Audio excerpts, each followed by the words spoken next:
Before I start this video, I want you to watch a video I made 2 years back about the Lakshadweep Islands.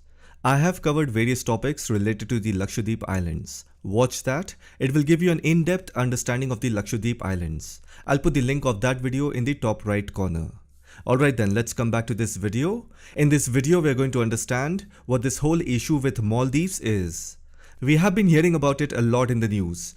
Different kinds of titles are being used like the Maldives controversy, Maldives India issue, Maldives India conflict. Many such eye-catching titles are being used to attract viewership. So in this video, we're going to understand everything that is going on between India and Maldives. We are also going to understand the Maldivian politics because everything begins from inside. And we will also understand why Prime Minister Modi is promoting the Lakshadweep Islands. And along the way, we will also learn a few things about the geopolitics of tourism. I'll keep the language very precise and simple. Without any further delay, let's begin. This is Mohammed Muizzu. He is the current president of Maldives. He took over the presidential office on 17th November 2023. Now, if any politician wants to become a president of a country, then they have to look for some issue and they have to evolve themselves by making that issue so big and significant. Ultimately, that issue helps in getting them a political seat. That is what even the current Maldives president did. He campaigned on an issue. And what was that issue? He started criticizing India, started taking anti-India stance, alleging India's political interference in Maldives. He thinks that Maldives should not be excessively dependent on India for economic and security matters, which if you see is a great thought. There is nothing wrong with that. Every country who believes that they are a sovereign country should exercise independence. They have all the right in the world to be independent. However, here you need to understand that in geopolitics, diplomacy and international relations, appearing independent and actually being independent are two distinct things. A small island nation like the Maldives may present itself as an independent country, but it cannot be completely independent. Just like if you look at island nations near China, even though they may project themselves as independent, in reality they are not truly independent.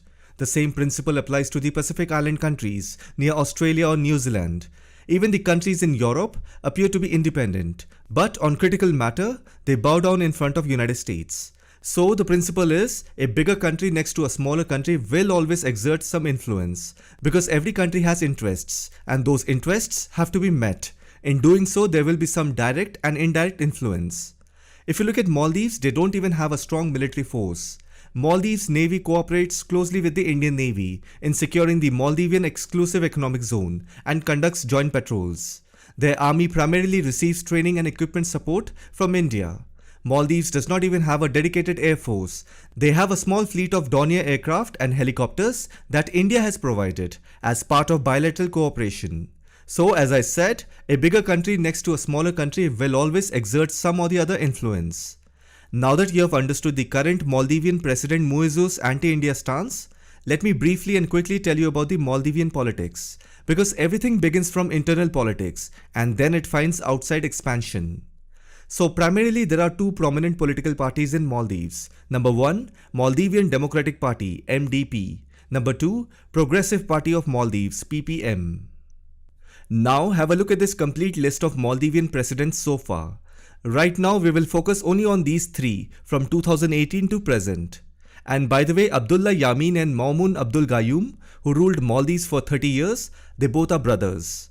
President Abdullah Yamin from 2013 to 2018, he belonged to Progressive Party of Maldives. Then President Ibrahim Muhammad Solih from 2018 to 2023, he is part of the Maldivian Democratic Party. And the current President Mohammed Muizzu, who took over the presidency on 17th November 2023, he is a member of People's National Congress. I mentioned about two prominent political parties, but here a third political party's name has come up, that is People's National Congress. This party is a split from the Progressive Party of Maldives. Now I'll tell you what the political twist is. Before becoming a presidential nominee, Mohammed Muizzu was the mayor of Malé, the capital city of Maldives. Now, even if you are a mayor of a city, you still have to be part of some political party, right? So as a mayor, Mohammed Muizzu was a member of the Progressive Party of Maldives, the same political party that made Abdullah Yamin as Maldives president from 2013 to 2018. That means both of them are familiar with each other. Now what happened was on December 25th, 2022, Supreme Court of Maldives sentenced former President Abdullah Yameen 11 years in prison. He was convicted for money laundering and corruption cases. As soon as Mohammed Yameen got convicted, Mohammed Muizzu started planning his departure from the Progressive Party of Maldives because the corruption charges associated with former president had tarnished the party's reputation. So Mohammed Muizzu thought that if he still hung around in the same political party, then his political aspirations of becoming the president would be crushed. Muizzu opted to leave the Progressive Party of Maldives.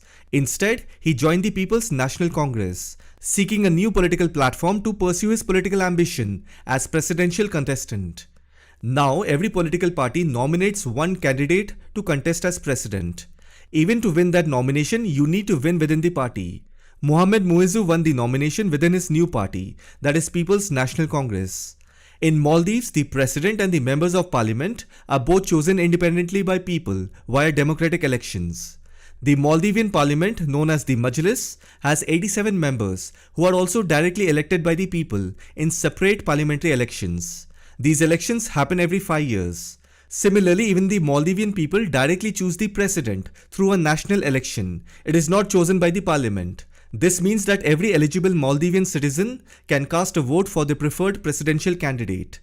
Now, Maldives holds separate elections for parliament and president, and they occur on different schedules. The most recent parliamentary election was held on April 6, 2019. The next parliamentary election is expected to be held in April 2024. Similarly, the most recent presidential election was held in 2 rounds, on September 9th and 30, 2023. The next presidential election is expected to be held in September 2028. If you look at the 2019 parliamentary election in Maldives, the Maldivian Democratic Party won the election with 65 seats out of 87 seats. But then if you look at the presidential election, as I said, Maldives have separate presidential election and parliamentary election. That means seat distribution in parliamentary election is not relevant because voters directly elect presidential candidates and not political parties with parliamentary seats. So, if you look at the 2023 presidential election, there were 2 candidates. Mohammed Muizzu from People's National Congress. He got 54% vote in the first round and 53% vote in second round. And the second candidate was Ibrahim Mohammed Soli from Maldivian Democratic Party. He got 46% vote in first round and again 46% in second round.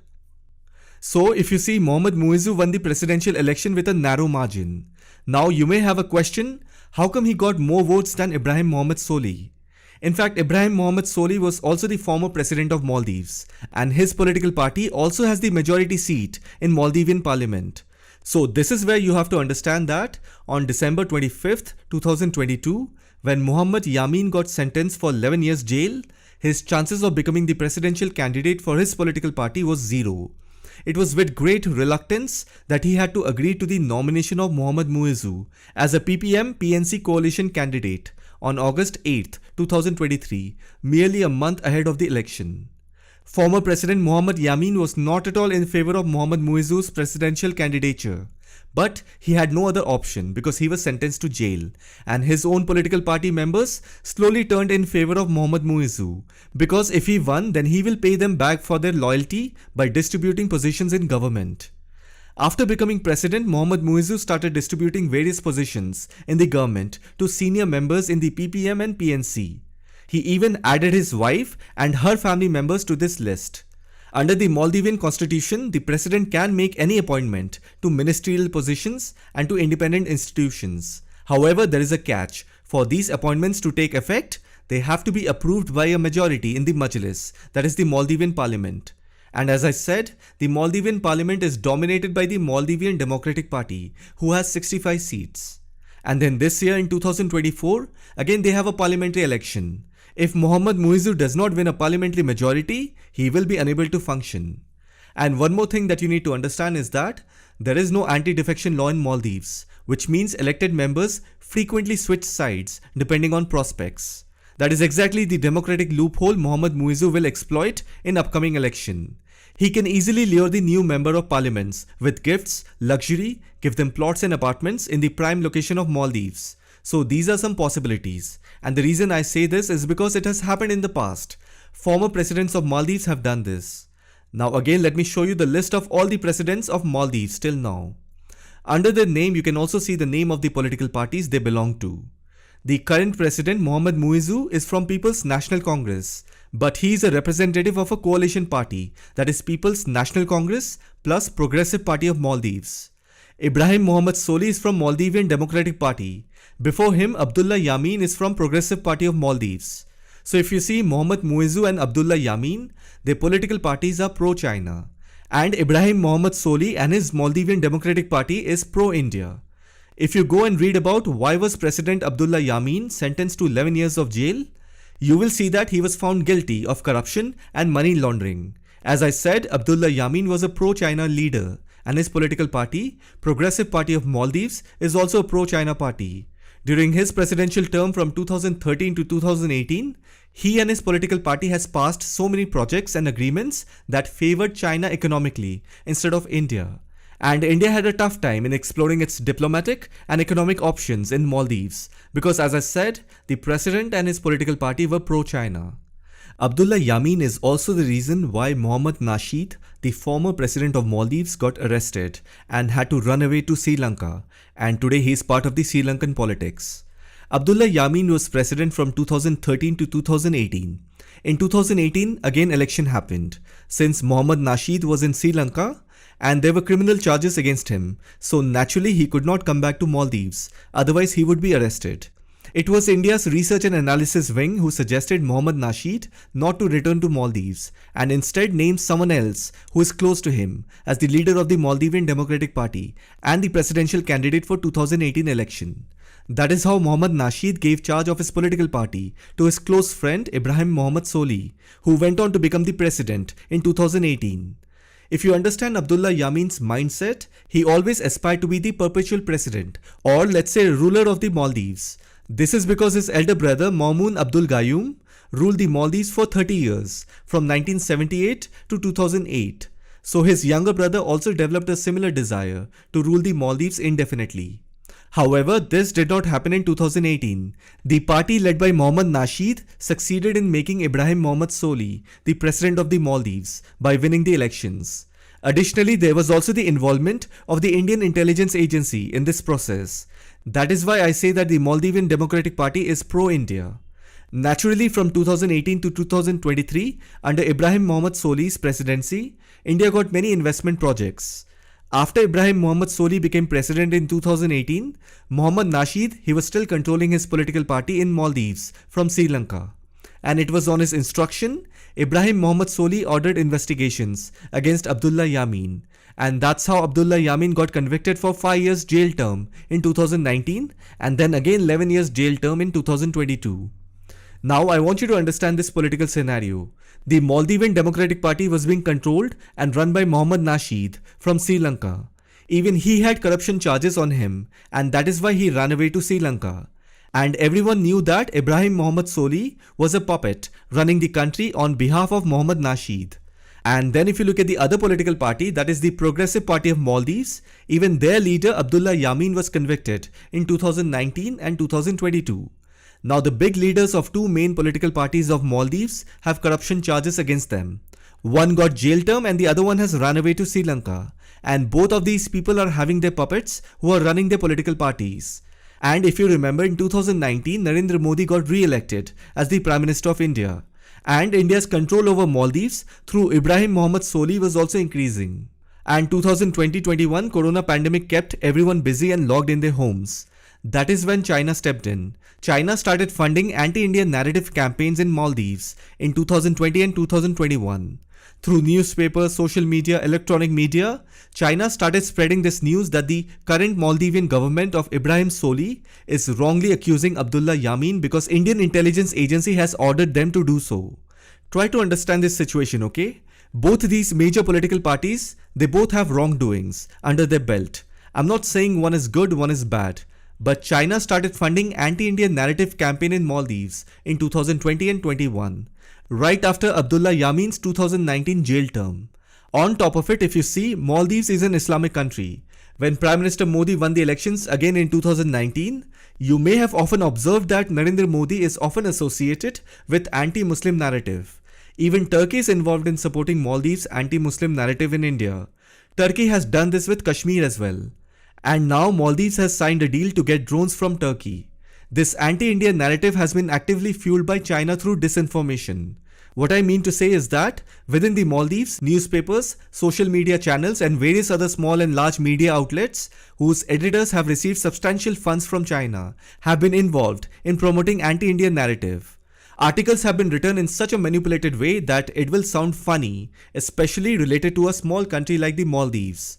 The story of the former President Abdullah Yamin has been twisted and exaggerated to suggest that the entire Indian government wants to control the Maldives. This is the reason why Abdullah Yamin, who supposedly fights for the rights of the Maldivian people, has been imprisoned. Such unnecessary claims and manipulations have been spread here and there with Chinese funding. Because there was nothing else to do during the lockdown. If you keep reading and listening to the same type of news day and night, your mind will eventually accept false news as the truth. One example of that I'm trying to say can be seen on June 2022 event, when the Indian High Commission in Maldives was planning to organize International Yoga Day. Islamic extremists started protesting and disrupted the event, calling yoga as anti-Islamic activity. So you see how the anti-India narrative was funded and started from pandemic time by China. Now next year, that is in 2023, presidential election was due. By mid of 2022, it was very clear for China that if they want to gain some control in Maldivian politics, they have to run this anti-India narrative till the 2023 presidential election. Because if you see, China is not at all interested in who becomes the president or what is happening to the politics of Maldives. What China is interested in is regaining the access and permits of infrastructure projects in Maldives. Now think about this. Who do you think China would choose to become the torchbearer of the manufactured anti-India narrative?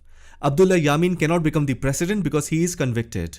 So this is where China turned its focus on a new person, Mohammad Muizzu, who was previously part of Abdullah Yamin's party. Muizzu was the mayor of Malé city. I spoke about this. And then I also said Muizzu left Progressive Party as soon as Abdullah Yamin got 11 years jail term in December 2022. He joined People's National Congress. This is where Mohammad Muizzu came in China's notice. Plus he is young, 45 years old. Otherwise, Abdullah Yamin would have chosen his friend, that is some senior politician from his party, to contest for the presidential election. But China did not want any senior politician, because think about it, it would have been difficult for China to control an aged senior politician. Instead, it is much easier to control a young politician and make him the torchbearer of anti-India narrative. It was with great reluctance that Abdullah Yamin had to agree and appoint Muizzu as PPM-PNC coalition candidate on August 8, 2023, merely a month before the election. Now through Mohammad Muizzu, China started funding more anti-India campaign in Maldives. If you listen to Mohammad Muizzu's election slogans, the first one was that the Indian government is interfering in Maldives' internal matters. And the second one is that India's military personnel and equipment should immediately leave Maldives soil. And this entire political campaign of Mohammad Muizzu was named as India Out campaign. But who designed this campaign for Muizzu? China. After becoming the president in November, Muizzu immediately ordered India to withdraw its soldiers from Maldives. By December 2024, India agreed and withdrew some of its soldiers from Maldives. Couple of days back on January 8, 2024, Muizzu went on a 5-day visit to China to meet his master for the first time. Maldives and China signed 20 agreements. But before he went to China, the Indian Prime Minister Narendra Modi visited Lakshadweep Islands on January 2nd. See, you have to understand this. Timings are carefully chosen. In politics and diplomacy, timing is all that matters. Do you think that the Indian intelligence agency is not aware of Muizzu's meeting with Xi Jinping? Everything is well planned. So what the Indian Prime Minister Narendra Modi did was, he went to Lakshadweep Islands on January 2nd, 2024. And we all have seen those images, beautiful images of Lakshadweep Islands, where the Indian Prime Minister is seen walking on the beach. Why do you think Prime Minister Modi all of a sudden started promoting Lakshadweep Islands? Because the government of India knows that Maldives has gone mad by getting involved with China. And if India wants to teach Maldives a lesson in a subtle way, what is the thing that Maldives highly values? Its resorts, its position as an ultimate tourist destination, and the view of its islands. So if it is about islands, even India also has Lakshadweep Islands. Why not promote Lakshadweep Islands and give a tough competition to Maldives tourism? Now it is a fact that the infrastructure of Lakshadweep Islands in terms of hotels, resorts or ideal vacation spots is not at the level of Maldives. However, I want to add to this point by telling you that you might remember the discussion about the development of Lakshadweep Islands in 2021.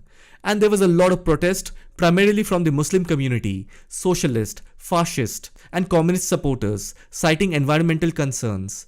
Many Indian social media influencers and YouTubers were part of this Chinese narrative against India. In this protest, the narrative was pushed that there is no need for any development in Lakshadweep Islands. Behind this protest, there was also a strategy. The Muslims residing in Lakshadweep Islands were incited against the Indian government, suggesting that no development should take place there. Once Lakshadweep Islands are developed, they can pose a significant challenge to Maldives tourism. The crucial point is that in this matter, Maldives won't be able to do much against India. So it's evident that Maldives will request China to do something to ensure that their tourism business does not suffer. Another point that I must add is that many of the ruling elites in Maldives own big resorts and clubs in prime locations of Maldives. They definitely don't want their businesses to get hurt. So you should not be surprised that in return these politicians will definitely ask China to do something about it. Therefore, through social media, China has propagated a narrative against the development policies of the Indian government regarding Lakshadweep Islands within India. But now the situation has become such that even Maldives is begging to China for some more favors in return. And what is that? Maldives is begging China to send more tourists. And then we also saw Maldives Deputy Minister of Youth Empowerment, Mariam Shiona, made derogatory remarks against Prime Minister Narendra Modi, to which the government of Maldives has taken action by suspending few ministers. Now what does it suggest? Now this suggests a few things. Number one, when passion and inexperienced enthusiasm enter politics, individuals may speak emotionally without considering the potential consequences. This is the same quality China saw in Muizhu.